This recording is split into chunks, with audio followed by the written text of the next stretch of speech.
लोकसभेसाठी भाजप तयारीला लागले आणि आता लवकरच भाजपची पहिली यादी जाहीर होणार आहे। याच महिन्याच्या शेवटच्या आठवड्यात ही यादी जाहीर होण्याची शक्यता आहे। 2019 मध्ये पराभव झालेल्या जागांवर भाजप उमेदवाराच्या घोषणा करण्याच्या तयारीत आहे। पुढारी न्यूजला या संदर्भात माहिती मिळाली असून याच महिन्यात भाजप उमेदवारांची ही पहिली यादी जाहीर होण्याची शक्यता आहे। दुसरी महत्त्वाची बातमी म्हणजे 60 वर्षापेक्षा अधिक वय असलेल्यांना भाजप आता लोकसभेवर पाठवणार असल्याची माहिती मिळते।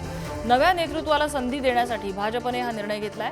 विशेष म्हणजे राज्यातील 5 ते 6 नेत्यांना भाजप लोकसभेवर पाठवण्याच्या तयारीत आहे। दरम्यान कुणाकुणाची वर्णी लागू शकते आपण ग्राफिक्सच्या माध्यमातून एक नजर टाकूया। सुधीर मुनगंटीवार, राधाकृष्ण विखे पाटील,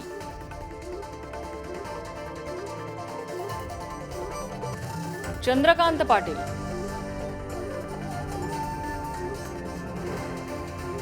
गिरीश महाजन,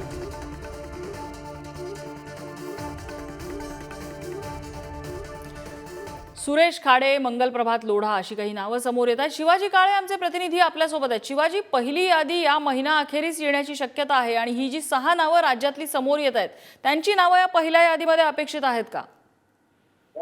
यांची नावं कदाचित अपेक्षित देखील आहेत, मात्र त्यांनी ABCD अशा चार याद्या केल्या आहेत आणि ज्यामध्ये आपला उमेदवार आतापर्यंत निवडूनच आलेला नाहीये त्या ठिकाणचा उमेदवार अगोदर जाहीर केल्यानंतर त्याला अधिकचा वेळ मिळेल या दृष्टिकोनातून या यादीमध्ये समावेश असणार आहे। फेब्रुवारी महिन्याच्या शेवटच्या आठवड्यामध्ये ही यादी येणार आहे आणि सगळ्यात महत्त्वाचं म्हणजे ज्या ठिकाणी आपला उमेदवार निवडून येत नाही त्या ठिकाणी हे जे दिग्गज उमेदवार आहेत त्या उमेदवाराला उतरवण्याचा प्लॅन भाजपने आखला आहे। कारण आपण राजस्थान, मध्य प्रदेश, छत्तीसगड निवडणुकीमध्ये पाहिलं होतं की केंद्रामध्ये मंत्री असलेल्या नेत्यांना थेट राज्यामध्ये पाठवण्यात आलं होतं आणि निवडणूक लढण्यास सांगण्यात आलं होतं।